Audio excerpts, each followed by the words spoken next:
Good morning, Faith Pocatello Daily here. It's Wednesday, September 8th, 2021, and we're just going to dive back in where Paul and Silas are now in the inner prison because they had removed the spirit of divination from the young girl, and the owners of the girl were upset because now they were going to be losing their profit off of the girl, and so they had Paul and Silas thrown into prison. And often when people are being convicted of sin and God is removing those things in their life that are distracting them, they get frustrated.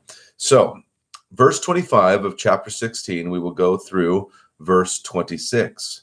About midnight, Paul and Silas were praying and singing hymns to God, and the prisoners were listening to them. And suddenly there was a great earthquake, so that the foundations of the prison were shaken, and immediately all the doors were opened, and everyone's bonds were unfastened. This is phenomenal. First of all, again, I mentioned it on Sunday, but at midnight, Paul and Silas were praying and singing hymns to God, and the prisoners were listening to them.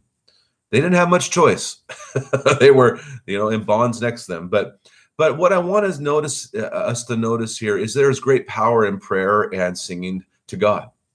There is great power in worship to God. Prison doors are open, shackles and things that bind you are released. We see King Jehoshaphat in the Old Testament, who sends out his worship leaders, his singers, ahead of the army.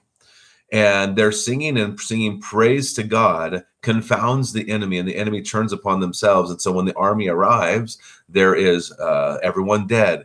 And so you see that there's power in singing praise to God. And we find Paul and Silas in the most dire of circumstances. They're in the inner prison. Chances are they're going to be killed for disrupting the city. And so they sing and they pray to God. Listen, I don't know what you're going through, but you serve a God who can do the possible when it seems impossible, because nothing is impossible for God.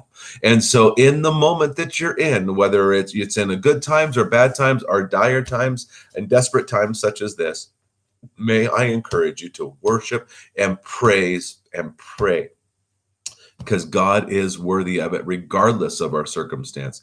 And you might just find that trusting him and worshiping him by the power of the Holy Spirit, you will find that the impossible becomes possible, and maybe even unexpected. So may God richly bless your day. Enjoy Jesus. Go and share life.